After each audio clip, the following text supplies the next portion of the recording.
दुर्गा सप्तशती पाठ तीसरा अध्याय। ऋषि बोले, महाअसुर चिक्षुर सेनापति ने जब यह देखा कि यह सेना तो इस प्रकार मारी जा रही है, तब उसे बड़ा क्रोध उत्पन्न हो गया। स्वयं ही अंबिका के साथ युद्ध करने चल पड़ा। युद्ध में जाकर उसने देवी जी पर बाणों की इस प्रकार वर्षा की जैसे मेघ सुमेरु पर्वत की चोटी पर जलधारा बरसा रहा हो। तब देवी ने उसके बाण समूहों को खेल खेल में ही काट दिया। फिर बाणों द्वारा उसके सारथी घोड़ों को मार डाला। फिर झटपट उसका धनुष और ऊंचा लहराता ध्वज काट कर गिरा दिया। जब उसका धनुष कट चुका, तब अपने बाणों से उसके अंग विंध डाले, जिससे सारथी एवं घोड़े मर चुके थे और धनुष भी कट चुका था। तब वह बिना रथ पैदल ही तलवार ढाल लेकर देवी की ओर दौड़ा। तेज तलवार से सिंह पर प्रहार कर दिया। फिर देवी जी की बाम भुजा पर बड़े जोर से प्रहार किया। हे राजन, जो ही उसकी तलवार देवी की भुजा पर पहुंची, त्यों ही टूट गई। फिर तो असुर ने क्रोध से आंखें लाल करके शूल पकड़ लिया। भद्रकाली जी पर उस दैत्य ने वह शूल डाल दिया। वह शूल इस प्रकार चमका जैसे कि आकाश से सूर्यमंडल गिर रहा हो।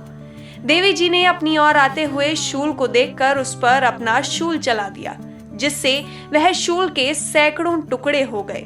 साथ में उसे चिक्षुर महादैत्य के प्राण भी निकल गए। जब महिषासुर का बलवान सेनापति मर गया, तब देव शत्रु चामर हाथी पर सवार होकर आ पहुंचा। आते ही उसने अंबिका देवी पर शक्ति का प्रहार कर दिया। श्री देवी जी ने हुंकार द्वारा ही मारकर तेजहीन कर उसे नीचे गिरा दिया। अपनी शक्ति को गिरा हुआ देखकर चामर को बड़ा क्रोध आ गया। उसने शूल का प्रहार कर दिया। शूल को भी देवी जी ने बाणों द्वारा टुकड़े टुकड़े कर डाला। तब सिंह जी उछलकर हाथी के मस्तक पर चढ़ बैठा। तब फिर दैत्य के साथ भुजा युद्ध करने लगा। वे दोनों परस्पर लड़ते लड़ते उस हाथी से नीचे पृथ्वी पर आ गिरे। भयंकर प्रहारों से परस्पर युद्ध करने लगे। तब बड़े वेग से सिंह ऊपर को उछला। ऊपर आकाश से नीचे की ओर गिरते गिरते पंजों के प्रहार से दैत्य चामर का सिर धड़ से पृथक कर डाला। देवी जी ने शिला एवं वृक्ष आदि से युद्ध में उदर्ग को मार डाला। फिर कराल को भी दांत मुक्का एवं थप्पड़ों के प्रहार द्वारा मार गिराया। क्रोध परिपूर्ण देवी ने गदा की चोटों से उदत को चूर चूर कर दिया। भिंदपाल शस्त्र द्वारा, वाष्पकाल तथा बाणों द्वारा अंधक एवं ताम्र की यमधाम शीघ्र भेज दिया। तीन नेत्र धारिणी परमेश्वरी ने उग्रास्य उग्रवीर्य महाहनु नाम के दैत्यों को त्रिशूल द्वारा मार गिराया। तलवार से विडाल का सिर धड़ से अलग कर दिया। दुर्धर दुर्मुख इन दोनों को बाणों द्वारा यमपुरी पहुंचा दिया। इस प्रकार अपनी सेना का नाश होता देखकर भैंसा रूप बनाकर महिषासुर उन गणों को डराने लगा। कुछ एक गणों पर अपने थुथुनों से प्रहार किया, दूसरों पर खुरों से प्रहार करने लगा। किन्हीं को पूंछ से तोड़ा एवं दूसरों को सींगों से फाड़ा। कुछ एक को बैग द्वारा, दूसरों को सिंहनाद द्वारा, घूमने से अन्यों को श्वास वायु द्वारा पृथ्वी पर गिराया। इस प्रकार गण सेना को गिराकर वह महिष सिंह की ओर झपटा। ज्यों ही सिंह को मारने लगा, तब जगदम्बा को बड़ा क्रोध उत्पन्न हुआ। इधर महापराक्रमी महिष भी क्रोध से पृथ्वी तल को अपने खुरों से खोदने लगा।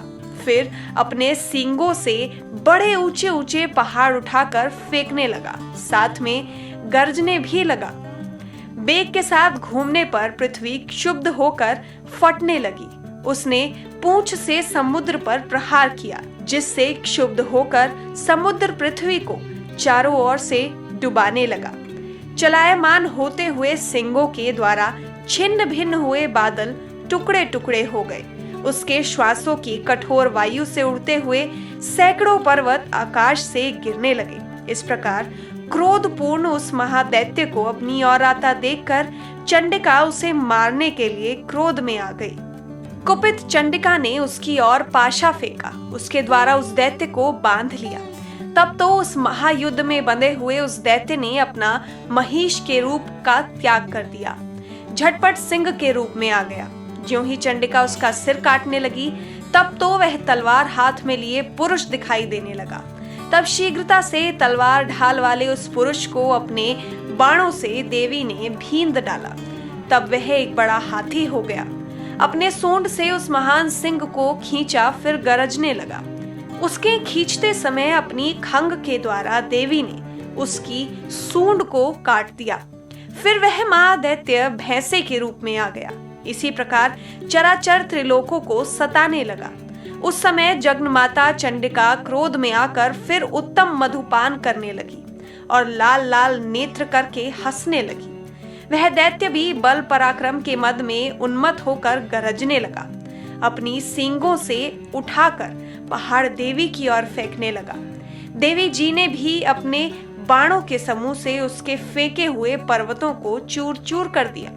तब सुरापान के मद के कारण लाल लाल मुख वाली चंडिका जी ने कुछ अस्त व्यस्त शब्दों में कहा।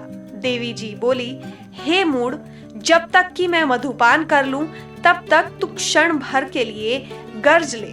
मेरे द्वारा संग्राम भूमि में तेरा वध हो जाने पर तो शीघ्र ही देवता भी गरजने लगेंगे।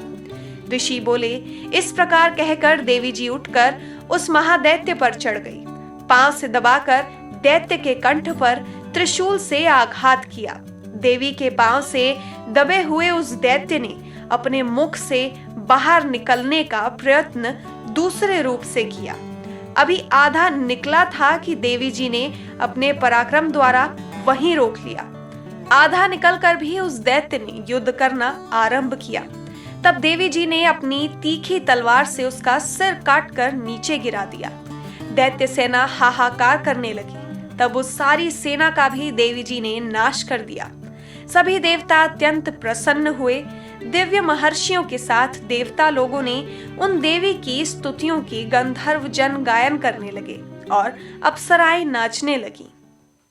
इसी प्रकार के अपडेट्स लेते रहने के लिए हमारे चैनल हिंदू रिचुअल्स को सब्सक्राइब करना और बेल आइकॉन को क्लिक करना ना भूलें। धन्यवाद।